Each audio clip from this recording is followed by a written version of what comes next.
During the day, I am a lowly servant, not even daring to look directly at the person seated high above, but at night, I can climb into his bed. The young lady was forced to marry the disabled prince. On their wedding night, the young lady ordered me to take her place in performing the intimate duties. That cripple is yours to keep. On the bed, figures moved in the dim light, and I earnestly played the role of another. By the end, I had come to believe it was real, from start to finish. It was nothing but my own one-man show, until I disappeared. The Mo King went mad, nearly turning the entire city of Bienjing upside down, carrying my child. Where do you think you're going? Hello, everyone. Welcome to my channel. Subscribe us to read wonderful stories every day. Now the story begins. A few faint rays of moonlight streamed in through the wooden window. Upon the bed lay a person. I mustered my courage and had just taken half a step when a low, stern rebuke came from the bed. Get out. Don't think that just because we're married, you're entitled to share this king's bed. The marriage was arranged by the consort, and both the Prince of Mo and the young lady were helpless, finding each other repulsive. But then, only I am the one suffering. Damn it, if it weren't for survival, I wouldn't be serving at all. After a moment, I sobbed, wiping away the tears that didn't even exist at the corners of my eyes. Does your highness despise this humble servant's body? Despise it? Get lost. Then I have no choice but to take you by force. As I walked to the bedside, clothes were scattered all over the floor. In the darkness, a large hand suddenly lunged at me. Shameless, unfortunately, the owner of the hand didn't have much strength. I easily caught it with my hand. The wrist was slender and cool to the touch. Shame, compared to life. How much does shame weigh? I let out a silent laugh and pressed a kiss to his wrist, like a frivolous and unrestrained rogue. What is shame? How much does it cost per piece? The subordinate's body suddenly stiffened. Duan Fengyang, overwhelmed with shame and anger, gritted his teeth. How dare you? I will have someone behead you tomorrow. I chuckled. Go ahead, it's not like you're beheading me. The Mo King dislikes sharing a bed with others. A quarter of an hour later, I knelt trembling before the young lady to report back. The young lady stared at me with a complicated expression. So soon? Seems a bit too fast. The young lady looked down at me condescendingly. You'd better serve the Mo King well, or else. I immediately put on a terrified expression, trembling like a sieve. This servant would never dare to deceive. After saying that, I suddenly caught a glimpse of a grey hem of clothing outside the bed curtain, and I froze for a moment. Seeing this, the young lady's face darkened, and she kicked me in the shoulder. Blind fool, get out. I scurried away without hesitation. They both told me to get lost. I'm so done with this. After walking a few steps away, I clutched my shoulder and looked back. Who knows which wild man is in the young lady's bed again? King Mo is also known as the War King by the people of Yu Kingdom. He was brave and skilled in battle, invincible wherever he went, striking fear into the hearts of his enemies. The Mo King was defeated only once, 3 years ago. That one time, he was captured alive by the enemy, subjected to endless torture. His bones and sinews shattered. Upon learning of this, the emperor did not hesitate to deploy long-hidden spies to bring him back. He lived, but he was broken. An ordinary person could hardly bear it, let alone someone like Duan Fengyang, who had once shone as brightly as the moon. The Mo King became gloomy, moody, and his health deteriorated day by day. The old princess was deeply worried. A master fortune-teller pointed to a direction, saying that the Mo King's noble person was there. In the end, it was determined to be the He residence, and the He family had only one unmarried daughter. The Mo King was once as brilliant as the stars, but now he is just a cripple whom everyone avoids. The He family was of low status and had no right to refuse. Even though the young lady threatened to kill herself, she ultimately married into the family. On the eve of the wedding, the young lady smashed all the teacups in the room to pieces, a cripple, still dreaming of marrying and having children. Finally, she turned her gaze to me, a faint smile on her lips. Buhan, you will help me, won't you? The young lady knows I am good at imitation. In the past, she used this trick every time she sneaked out to play. I would stay in the room in her place. Our voices were so similar that even the master and the mistress couldn't tell the difference. And I never had a choice, whether it was sitting in the room all day in the past, or now performing the act of intimacy for her. I forced myself to walk back to the room, my body feeling as if it would fall apart at any moment, especially in a certain place. It kept aching faintly. I really don't understand why the young lady is so enthusiastic about this. While washing my body, I discovered several deep red finger marks on both sides of my waist. Still quite strong. The next morning, the young lady went to see the Mo King. Approaching the door, a sharp cry from a male servant suddenly came from inside. "Ah, Your Highness.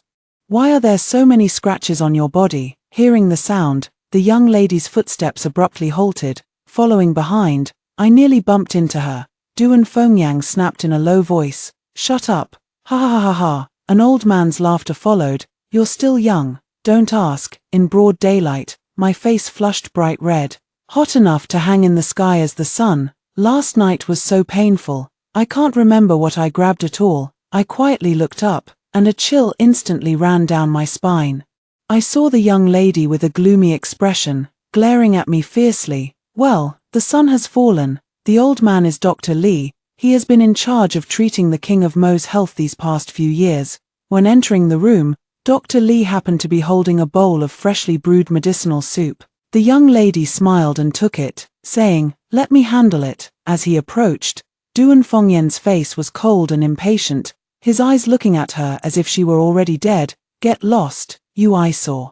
The young lady was stunned. She had never been treated like this in her entire life. In an instant, her face turned both pale and flushed. I drew a sharp breath. This guy really is as hot-tempered and moody as the rumors say. After all, you two supposedly had a deep conversation last night. But why does it feel strangely satisfying? But soon, I couldn't feel good anymore. After returning, sharp slaps came down one after another, swift and ruthless. "Is this how you serve the Prince of Mo?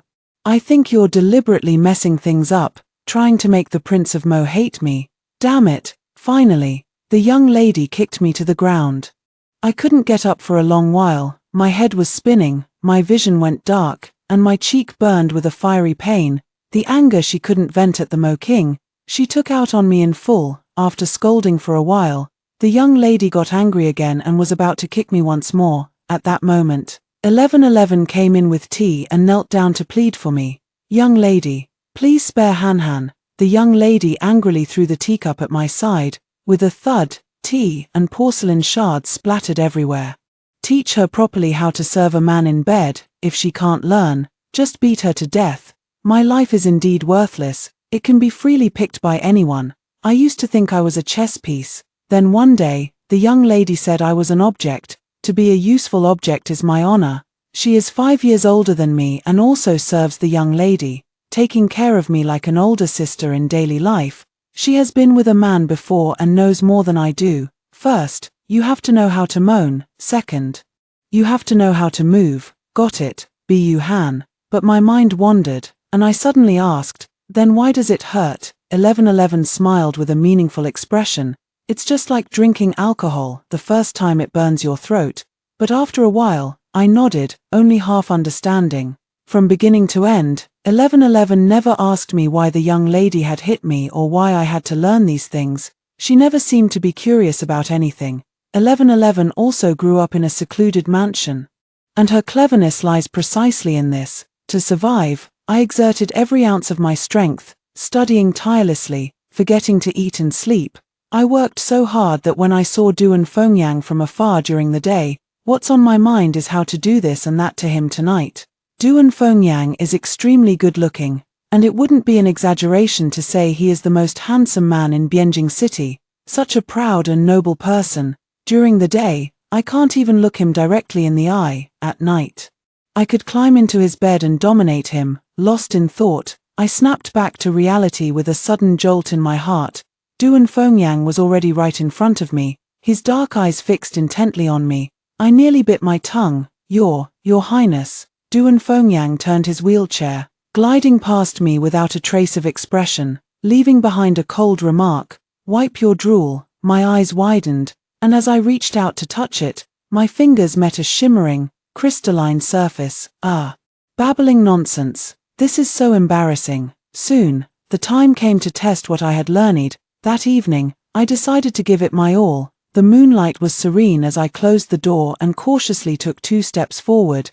Duan Fengyang did not tell me to get out again. The room was utterly silent, and the person on the bed remained motionless. I craned my neck and called out softly, "Your Highness, get up here. First time strangers, second time friends." I immediately scurried over, straddling Duan Fengyang's waist. Just as I was about to fully unleash my skills, a large hand suddenly caressed my cheek. The fingertips, rough from years of martial arts practice, were surprisingly gentle. I froze, my hands pausing as I was undressing.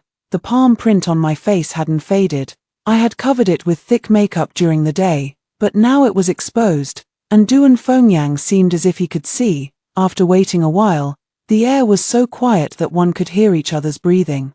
Yet he said nothing. I shook my head. It was probably just a coincidence. How could he possibly see? 1111 said, "When love runs deep, breathing naturally quickens." The moment I spoke, the breathing by my ear suddenly grew rapid. "Shut up," Duan Fengyi snarled fiercely in a low voice. His voice was hoarse, betraying a hint of restraint. The large hand clamped around my waist was as hot as a branding iron. "Your Highness," I murmured, dazed. "Don't like it. Damn it," Duan Fengyang cursed under his breath, pulling me tightly against his chest and fiercely sealing my lips with his own. A large hand clamped down on the back of my neck, leaving me with nowhere to escape. As I dragged my nearly broken body back, I ran into the young lady's secret lover. He was the son of the estate steward, named Feng Ji, who held a sinecure position in the mansion, good-looking and flirtatious. It said he has teased every maid in the mansion.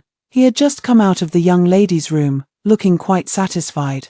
From a distance, I watched as he seemed to sense something and suddenly turned to look my way. My heart tightened. Feng Ji stared straight at me, the smile at the corner of his mouth slowly widening. A sudden feeling of disgust and alarm, as if being targeted by a scorpion, crept into my heart. The next day, when the young lady approached Duan Fengyang again, he did not treat her with the same cold expression as before. His expression and tone were indifferent, though not particularly warm either. I breathed a sigh of relief. I wasn't sure if it was my imagination, but when Duan Fengyang's gaze swept past me, it seemed to linger on my face for a moment. After returning, the young lady gave me a rare smile. "It seems you've taken good care of that cripple." I lowered my head, an uncontrollable surge of anger welling up inside me. I may not have had much education, but I knew he was the war king who swept through thousands on the battlefield. Always, the bright moon was reflected in the water. Yet they thought the moon had fallen, foolishly trying to step on it. As I left the young lady's room and passed through the bamboo grove path, a figure suddenly rushed out and pinned me against the rockery. "Sister Buhan, we meet again." Feng Ji flashed his signature move, a wicked, charming smile that instantly gave me goosebumps and made my palms itch. A perfectly decent-looking person, yet his smile seemed as if it had been soaked in lard for 800 years. I struggled, frowning fiercely. "Let go. If you don't release me, I'll scream for help." But Feng Ji remained completely unruffled, his gaze clinging to my face like a snake's tongue. "How does the prince taste? You're in the prime of your life. How can a useless man satisfy you? Why not give me a try?" What a lunatic. I rolled my eyes. "No need. Not everyone wants to admire your majestic presence." However, Feng Ji's brain seemed to have been kicked by a donkey. "Playing hard to get," he chuckled lightly, then suddenly touched my waist. I jolted, instinctively jerking my knee upward. A muffled groan sounded as Feng Ji clutched his lower abdomen in pain. "Now you know I wasn't just playing hard to get, right?" I made a move to run, but Feng Ji quickly snapped back to his senses and grabbed me by the hair, with a ferocious expression. "You wench." I felt as if my scalp was about to be torn off, the pain making me grit my teeth. Just then, a stone, carried by a sharp gust of wind, suddenly shot over and smacked into Feng Ji's wrist. "Who dares to be so blind?" Feng Ji opened his mouth to curse, but the moment he saw the newcomer, he fell to his knees with a thud, trembling uncontrollably. I looked up. Duan Fengyi, dressed in white, sat in a wheelchair, his expression unreadable. Your Highness." Feng the Wicked accused me first, pointing at me. It was this shameless maid who seduced me. My chest tightened. Why didn't I kick this man to death earlier? Duan Fengyang glanced at me. "Is that true?" I remained silent for a moment, then knelt straight down. Your Highness, it was just a misunderstanding. There was no grievance, nor any sign of resentment. In this courtyard, grievances are the least of what's lacking. Unless you can kill it with one strike, if you hit a snake, you must be prepared to suffer 10 times the consequences of its retaliation. Feng Ji quickly chimed in. Yes, yes. It was all a misunderstanding. Du and Fengyang naturally couldn't say anything more. Go on, leave. I quickly stood up, and as I passed by Du and Fengyang, his voice suddenly sounded, you stay.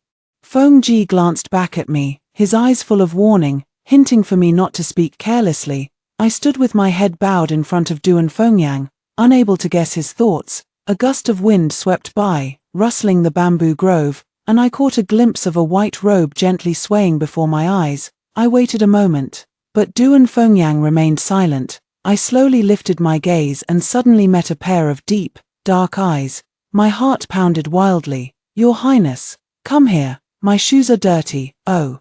I stepped forward, bent down, and used my sleeve to wipe the black boots that were so clean not a speck of dust could be seen. Suddenly, a large hand covered the top of my head, and a deep voice drifted down, exactly the same. I froze abruptly, not daring to move a muscle. After a moment, I found my voice again.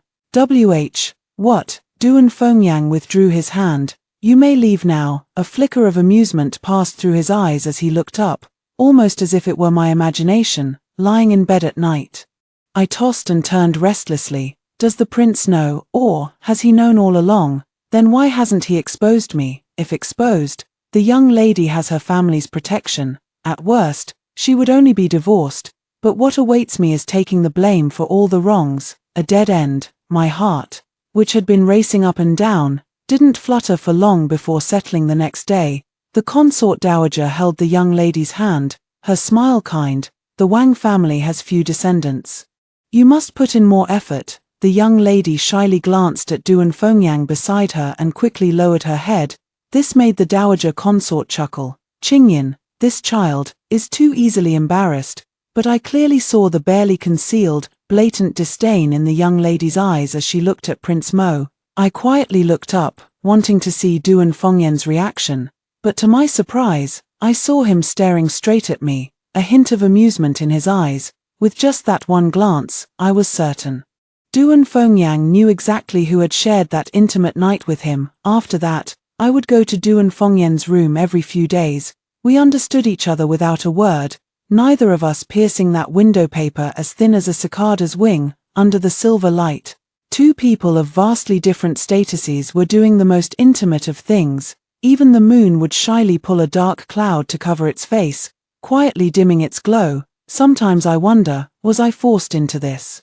But what about Du and Fengyang? Every night when I was intimate with Du and Fengyang, the young lady was also enjoying herself with Feng Ji. She was desperate to have a child. With a child, her position would be secure, but I would never be able to get pregnant. As a child, I had fallen into the water during winter, and it left a lasting illness in my body.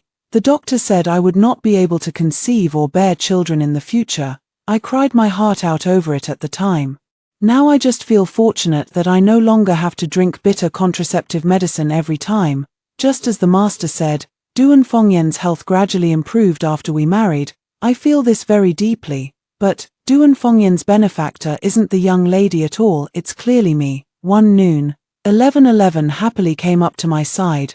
Buhan, I'm getting married. I was taken aback. Married? To whom? 11:11 smiled, her eyes curving like crescent moons. He's a decent man with a few acres of land.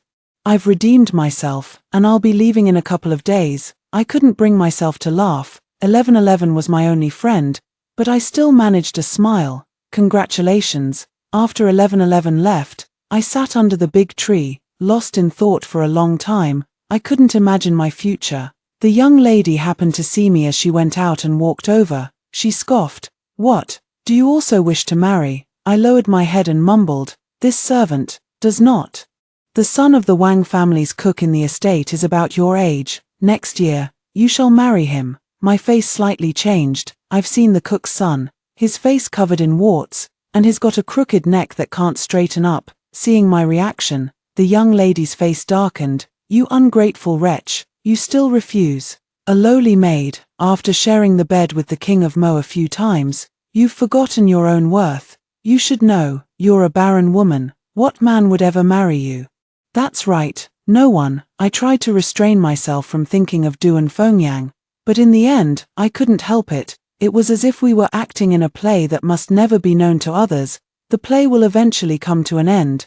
Those unwilling to wake up are truly laughable. Seeing Duan Fengyang's health gradually improve, the dowager consort became even more convinced of the master's words, regarding the young lady as the lucky star of the princely mansion. The young lady was in high spirits, and even treated me with a pleasant demeanor. Duan Fengyang enjoys tranquility, and his courtyard is secluded. Every time I enter or leave the mansion, I take a detour just to steal a glance at him.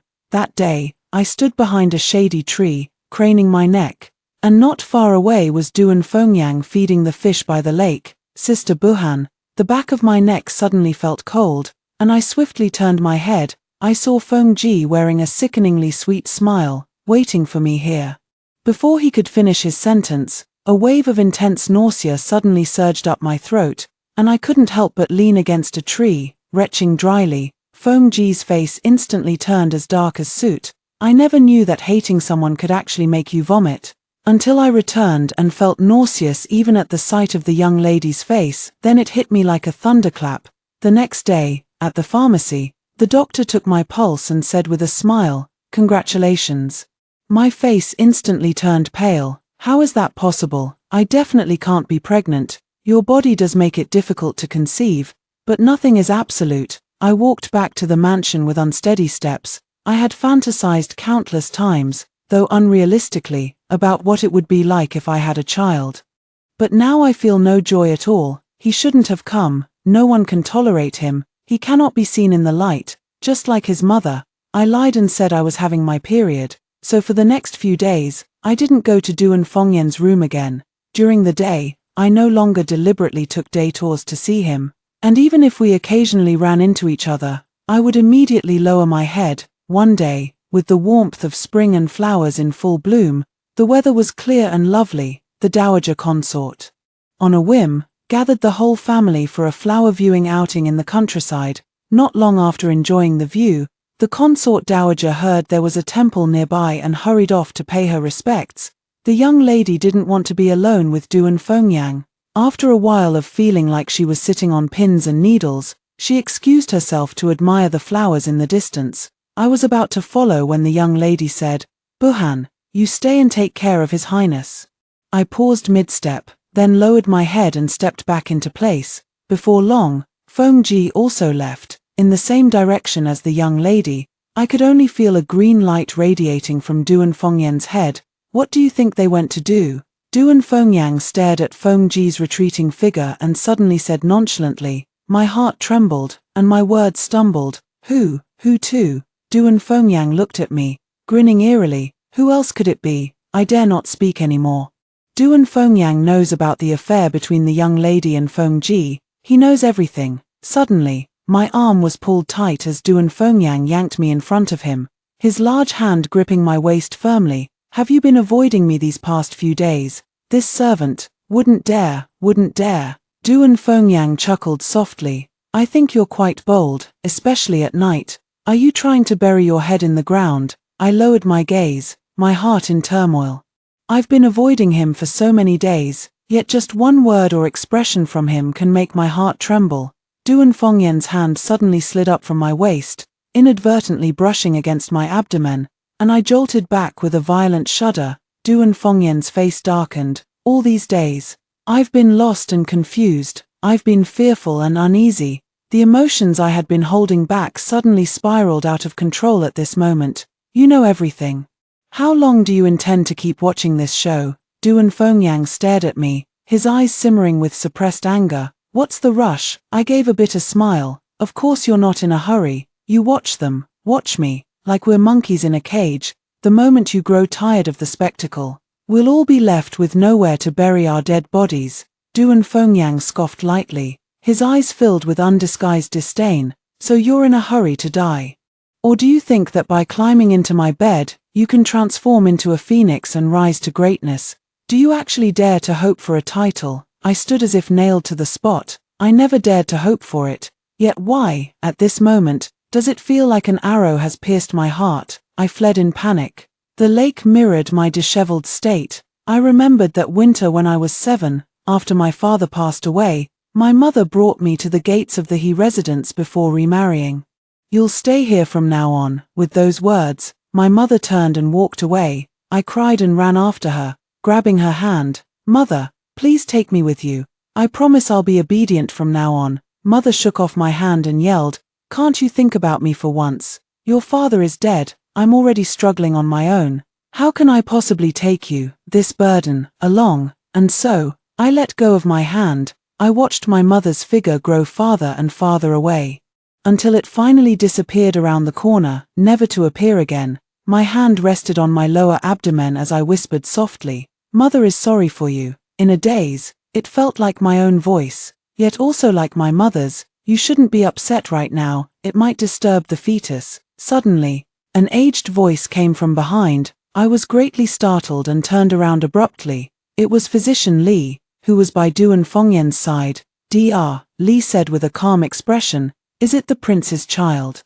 I was dumbfounded. How do I know? Dr. Lee snorted arrogantly. The two of you have been making eyes at each other all day. It's hard for me not to notice. I couldn't help but question my life. Are we flirting with each other? A moment later, I dropped to my knees with a thud. I beg you, sir, please keep this from the prince. Physician Lee simply looked down at me. Do you wish to keep this child? Keep it. I gave a bitter smile, judging by Duan Fengyan's reaction just now.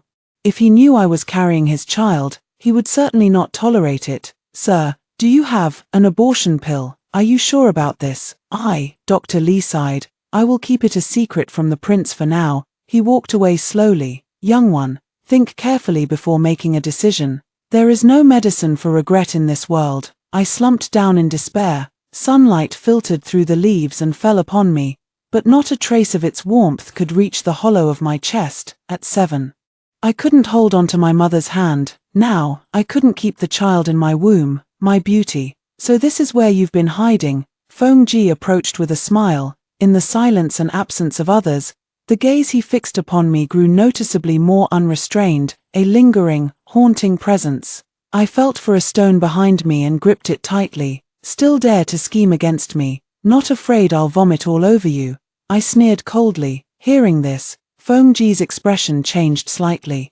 Speaking recklessly will bring you trouble. After saying this, he rushed over fiercely. I tightened my grip on the stone in my hand, but halfway through, I saw his eyes suddenly flash, and he stopped in his tracks. Seeing how heartbroken you were just now, was it because of the prince? Could it be? You've developed feelings for him. The disdain in his eyes looked all too familiar. I slowly straightened up, my eyes red, the palm of my hand aching from the sharp stones. Are you also going to say I'm a toad lusting after a swan's flesh? Some are born into silken robes and fine feasts, holding positions of utmost honor, wielding the power of life and death over others. Some are born in tattered clothes, lowly as ants, with no choice in their own fate. Duan Fengyang is cold, selfish, and narrow-minded. If one day I stand in that high position, perhaps, in my eyes, he too will be nothing more than a beautiful ornament. Such treasonous words left Feng Ji utterly shocked. After a moment, he gave me a deep look, a smile appearing at the corner of his mouth. You take care of yourself. I realized something and turned around abruptly, only to see Duan Fengyang not far away, his expression icy cold, a chill emanating from the depths of his eyes.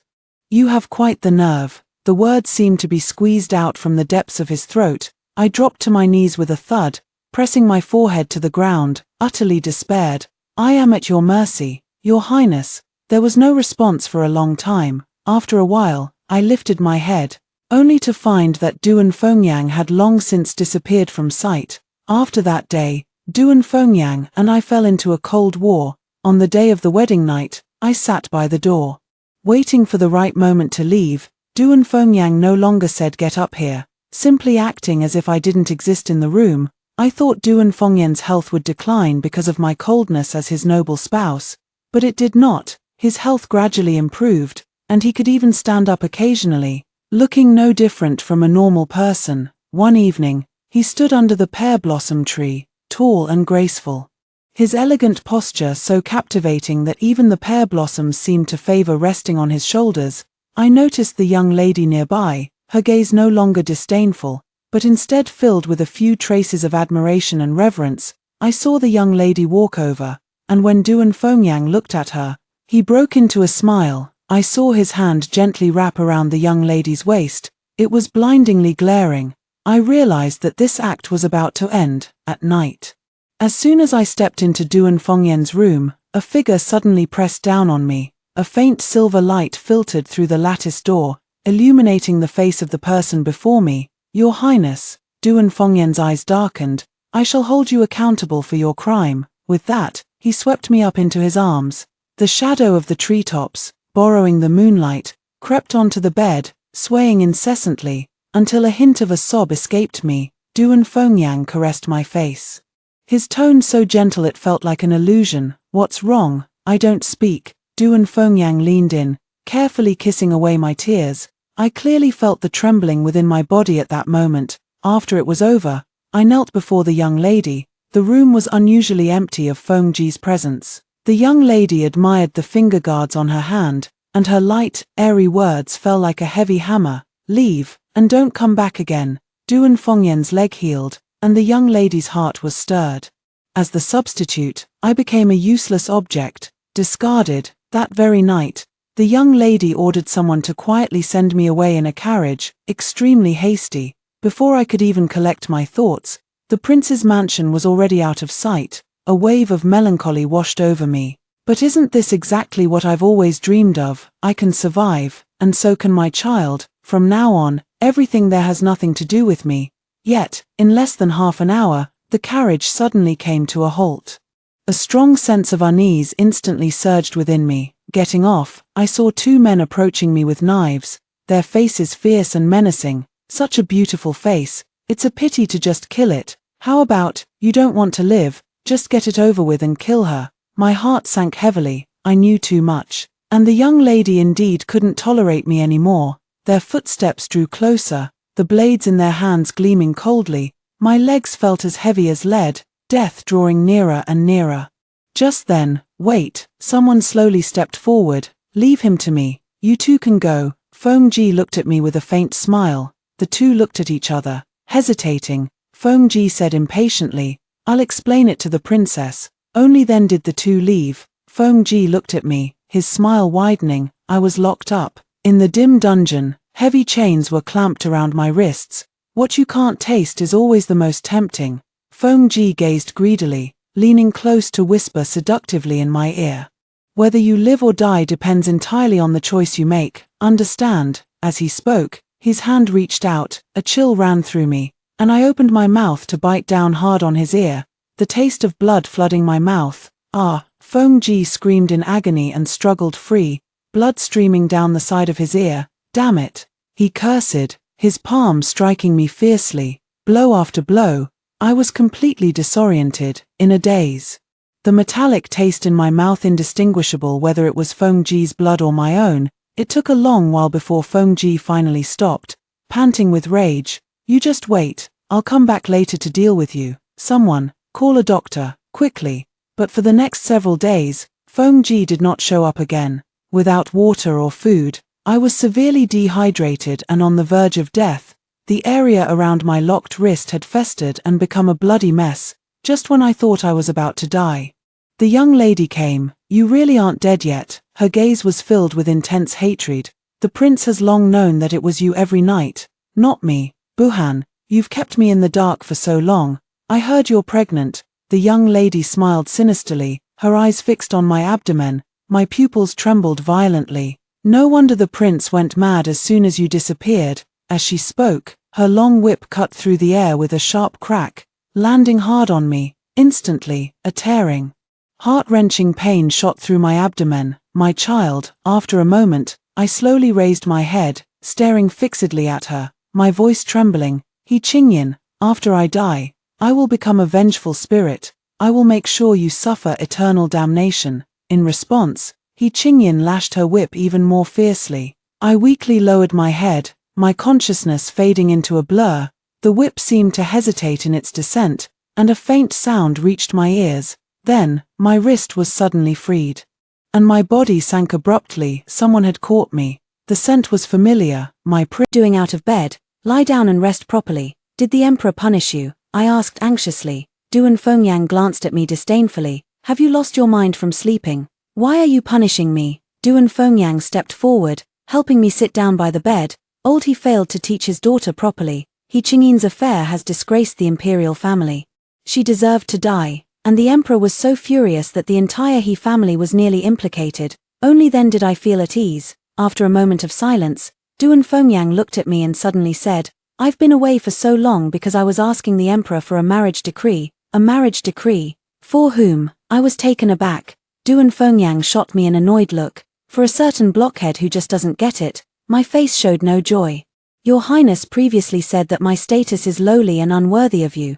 Did you not? When did I ever say that? Outside the city, Duan Fengyi suddenly stood up, glaring at me furiously, as if his hair had stood on end. How dare you bring up what happened in the suburbs? You had the audacity to refuse me, and even looked at me with such a reckless expression. You should be grateful I didn't gouge your eyes out. And you dared to call me a pretty decoration behind my back. If it were anyone else, I would have had their head cut off and their family graves dug up. You ungrateful, heartless woman. Later, Qingyin sent you away from the mansion overnight. If she hadn't intended to kill you, you would have fled 1,000 miles away with my child, and who knows? You might even have another man by your side by now. I was left speechless and my mind went blank from that sudden barrage of scolding. How did it suddenly become all my fault? I suspect it was because of the height difference, so I stood up, but just as I was about to gather my thoughts and deliver an elegant retort, Duan Fengyang pushed me back down into my seat. He said magnanimously, All right, no need to apologize, I forgive you. Where did he get the idea that I was about to apologize? In the months after our marriage, Duan Fengyang took advantage of the safe period to act recklessly, growing more and more unrestrained. I couldn't bear it and slipped out of the mansion in secret. By chance, I encountered the first snowfall of winter. I stood on the street in a daze, watching the snowflakes drift down gently, and the long street gradually become covered in a thin layer of snow. Before long, a plaintive voice came from behind. Where do you think you're going? Carrying my child. Then, a heavy cloak was draped over my shoulders, and Duan Fengyang stepped in front to fasten it for me himself. His long, thick eyelashes were dotted with a few glistening snowflakes. The sudden, inexplicable gloom was instantly swept away by the warmth that welled up in my heart. I suddenly burst out laughing. Duan Fengyang glanced over. Frozen silly. I just grinned foolishly. Duan Fengyang took my hand and led me back. Halfway, an old woman suddenly appeared. Aining. I was startled. The old woman looked at me, tears welling up in her eyes. That face had aged much more than I remembered. I am your mother, Aining.